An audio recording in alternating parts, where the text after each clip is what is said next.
कोकणातील जैवविविधता हे सगळ्यांचं लक्ष वेधून घेते. कोकणात असणारी पान, फूल, फळसंपदा ही मन तृप्त करून जाते. पावसाळा आला की जंगलामध्ये अनेक प्रकारच्या रानवनस्पती फुलतात आणि याचाच मान गौरीला दिला जातो. शेतामध्ये पावाचं रोप लावलं जातं. आता याचं महत्त्वाचं कारण म्हणजे या पाठीमागे धार्मिक भावना जोडलेली आहे.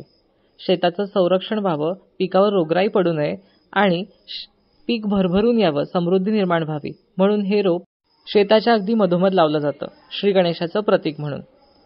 रानात येताना मी विविध प्रकारच्या अशा 16 प्रकारच्या वनस्पती आणलेल्या आहेत आणि ह्या प्रत्येक रानातल्या झाडाला, पानाला, फुलाला असं धार्मिक महत्त्व आहे आणि प्रत्येक पाना फुलाचं आज गौरीच्या दिवशी पूजन केलं जाईल. 16 प्रकारची एकूण मी पाना फुलांची पत्री आणलेली आहे. आता वेगवेगळ्या प्रकारची पत्री तुम्हाला यामध्ये बघायला भेटेल.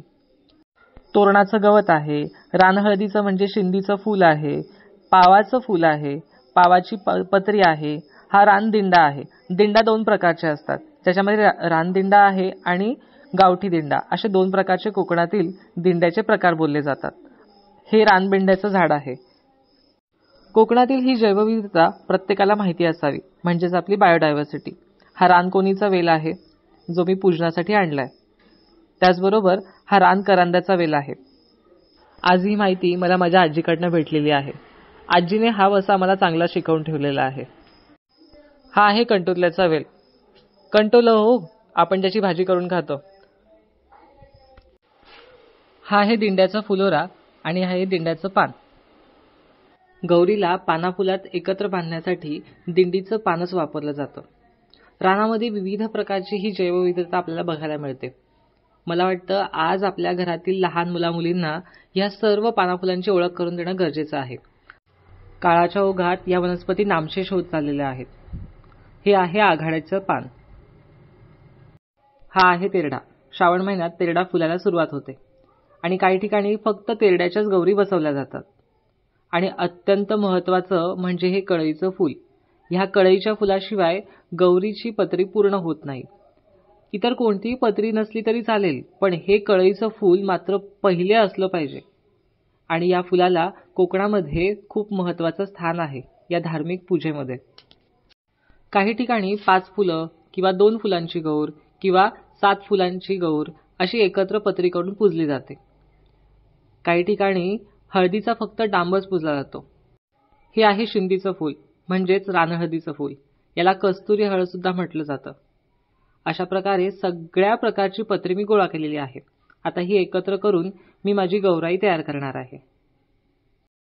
अशा सर्व मिळून एकूण 16 पत्री मी रानातून आणलेल्या आहेत. या निसर्गाशी आपण कुठल्या ना कुठल्या नात्याच्या रूपाने जोडलेलो आहोत. रानातनं येताना मला ही जांभळ्या कलरची फुलं भेटली आणि याचाही आता मी सजावटीसाठी वापर करणार आहे. ही फुलं दिसायला अगदी छान आणि नाजूक आहेत. आज या फुलांचा येणारा सुगंध बाजारात मिळणाऱ्या प्लास्टिकच्या फुलांना अजिबात येणार नाही. आता सगळ्या प्रकारची पत्री माझी गोळा करून झालेली आहे आणि गौर मी बांधायला घेतलेली आहे. माझी गौर छान टवटवीत तयार झालेली आहे, कारण रानातनं मी ताजी सगळी पानफुलं आणली होती. चला मग आता गौराई आगमन करायला हवं. आता जास्त उशीर नको बरं का. आज कितीही आधुनिकता आली तरी घरामध्ये मातीचे किंवा गेरूचे पट्टे आजही ओढले जातात आणि त्याच्यावरच गौरीची पावलं चालवली जातात. गौराई घरात येण्याच्या आधी असं गेरू भिजवून ठेवला जातो आणि घरभर त्याचे पट्टे ओढले जातात आणि यावरच गौरीची सुंदर पावले उमटतात. घरात गौराई प्रत्येक कानाकोपऱ्यात फिरते, कारण ती आपली माहेरवाशीण असते. वर्षातून एकदा गौराई घरी येते. घरी आलेल्या लेकीचं कौतुक तर करायला हवं ना. गौरी आगमनासाठी जेवढी साहित्य मला आईने सांगितलं होतं तेवढं सगळं मी एकत्र करून तिथे ठेवलेलं आहे. पारंपरिक कणासुद्धा काढून झालेला आहे. गौराई येण्याची आम्ही वाट पाहतो आहोत. आता माझा भाऊ लवकरच गौरी घेऊन दारामध्ये येईल. सर्व मंगल्य मांगल्ये शिवे सर्वार्थ साधिके शरण्ये त्र्यंबके गौरी नारायणी नमोस्तुते. संपूर्ण वर्षभर आपण ह्या गौरी गणपतीच्या सणाची आतुरतेने वाट पाहत असतो. यात मिळणारा आनंद आपण वर्षभर जपून ठेवतो. माझी गौराई आता दारात आलेली आहे. वहिनीने आरतीचं ताट घेतलं आणि गौराईचं स्वागत केलं. पारंपरिक पद्धतीने गौराईचं पूजन केलं जातं आणि त्यानंतरच तिला घरात घेतलं जातं. सुरुवातीला दूध आणि पाण्याने तिचे पाय धुतले जातात, तिला हळदी कुंकू लावलं जातं आणि आरती ओवाळून तिला घरात घेतलं जातं. आपल्या कोकणात गौराईला आणण्यासाठी तिचा भाऊ जातो मुलारी म्हणून, आणि तोच तिला घरात घेऊन येतो. आई, आत्या आणि वहिनीने गौराईचं स्वागत केलं. ह्या कण्याच्या रांगोळीला फार महत्त्व आहे. कुठल्याही देवतेच्या पूजेच्या आधी हा कणा काढला जातो.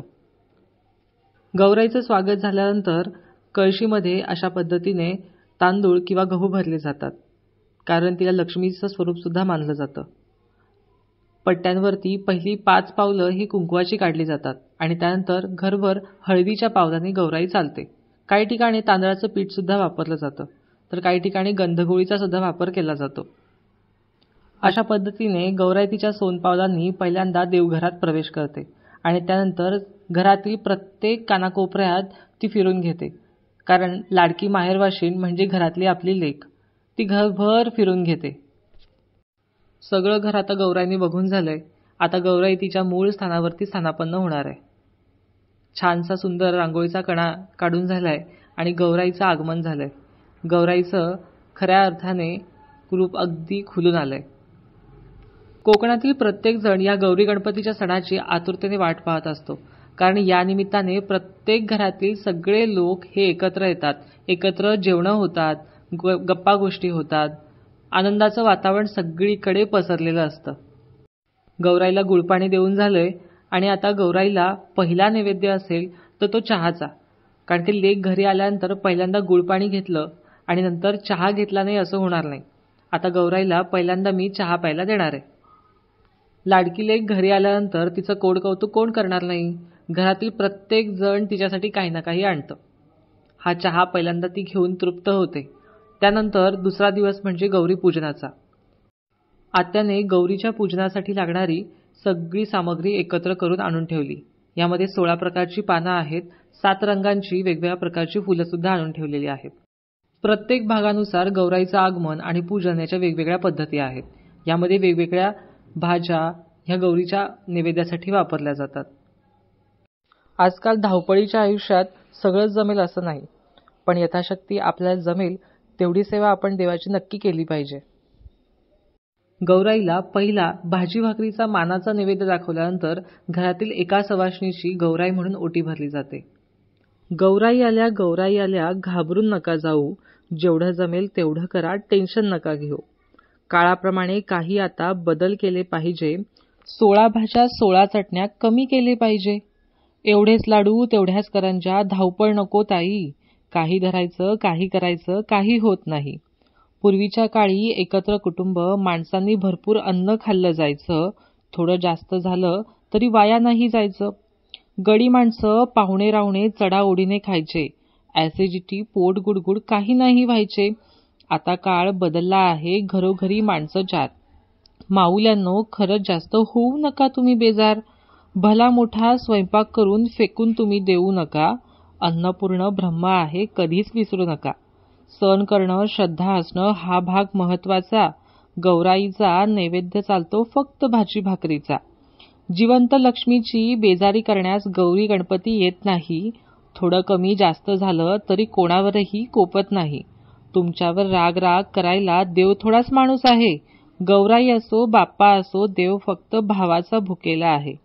ऐपतीप्रमाणे सगळं करा. रील काढून नको सण, नको माळा, नको लाइटिंग, फक्त हवे शुद्ध मन. सर्व पूजन झाल्यानंतर रात्री 12 वाजता गौरी जायला निघते, म्हणून आमच्याकडे रात्री भांड्यामध्ये पाणी ठेवण्याची पद्धत आहे. गौराईचं परत एकदा छान मनपूर्वक दर्शन घेतलं आणि गौराईसमोर संकल्प केला जातो. जर मनामध्ये कुठल्या इच्छा असतील तर गौराईला त्या सांगितल्या जातात आणि गौराईला पुन्हा येण्याचं आवाहन केलं जातं की गौराई माते, पुन्हा लवकर तू आमच्या घरी ये. हे पूजन झाल्यानंतर घरातील सर्व माणसं गौराई मातेचं मनपूर्वक दर्शन घेतात आणि गौराईला परत येण्यासाठी विनवणी करतात. तिसरा दिवस म्हणजे गौराई विसर्जनाचा आणि गणपती विसर्जनाचा. या दिवशी गौराईला आवर्जून तांदळाच्या पिठाची पानगी केली जाते. शेतामध्ये गौराई मातेला ठेवून गौराईचं मनपूर्वक दर्शन घेतलं जातं, कारण गौराई मातेला धनलक्ष्मी सुद्धा म्हटलं जातं. म्हणून तिला पाण्यात न विसर्जन करता शेतामध्ये धान्याची भरभराट व्हावी म्हणून तिला तिथे ठेवलं जातं. अशा रीतीने गौराई मातेचं विसर्जन पूर्ण झालं. गौरी मातेची आठवण मात्र वर्षभर येत राहते. पुन्हा एकदा ती घरी कधी येते याची वाट सगळेजण बघत असतात. कोकणामध्ये गौरी गणपतीचा सण हा खूप मोठा केला जातो आणि यासाठी सगळेजण आतुरतेने वाट पाहत असतात. मग तुमच्याकडे गौरी आगमन कसं केलं जातं कमेंटमध्ये सांगायला विसरू नका. आणि हो, लाईक आणि शेअर नक्की करा. तुम्ही आपल्या चॅनलला नवीन असाल तर सबस्क्राईब करायला विसरू नका. आणि हो, आता अशीच नवनवीन माहिती घेऊन पुढल्या व्हिडिओमध्ये भेटू. तोपर्यंत राम राम. गौरी माते की जय.